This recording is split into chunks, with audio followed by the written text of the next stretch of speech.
April 14వ తేదీ సోమవారం రాత్రి సమయం 1 గంట కావస్తుంది. అలిపిరి భూదేవి కాంప్లెక్స్ దగ్గర ఉన్న పరిస్థితి ఇదన్నమాట. శ్రీవారి పాదాల చెంత భక్తులు నిద్రిస్తూ ఉన్నారు. భక్తులందరూ రోడ్ పైన, ఫుట్పాత్ పైన నిద్రిస్తున్నారు. విపరీతమైన ఎండలకి నేల వేడెక్కి ఉంటుంది. అలాంటిది తార్ రోడ్డు పైన ఇంకా వేడి ఎక్కువగా ఉంటుంది. దీనివల్ల భక్తులకి వడదెబ్బ తగిలే అవకాశం ఉంటుంది. అలాగే పరిసర ప్రాంతాలలో త్రాగునీరు సౌకర్యం కూడా తక్కువగా ఉంది. ఇక్కడ టీటీడీ అధికారులు గమనించాల్సిన విషయం ఏంటంటే అక్కడక్కడ చలువ పందిళ్లను ఏర్పాటు చేయాలి. అలాగే ముఖ్యంగా మంచినీటి సౌకర్యం ఏర్పాటు చేయాలి. సందర్భాన్ని బట్టి, అవసరాన్ని బట్టి అక్కడ రాత్రిపూట భక్తులకు శ్రీవారి సేవకులను ఉపయోగించుకొని అన్నప్రసాదం ఏర్పాటు చేయవలసిందిగా ఒక సగటు భక్తునిగా టీటీడీ అధికారులను ప్రార్థిస్తున్నాను.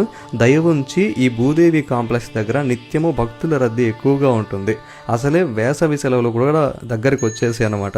రాబో రోజుల్లో ఎండలు ఇంకా ఎక్కువ కానున్న నేపథ్యంలో దయచేసి అధికారులు ఈ ప్రాంతాన్ని పరిశీలన చేసి భక్తులకు తగు ఏర్పాట్లు చేయవలసిందిగా కోరుతున్నాను. నమో వెంకటేశాయ.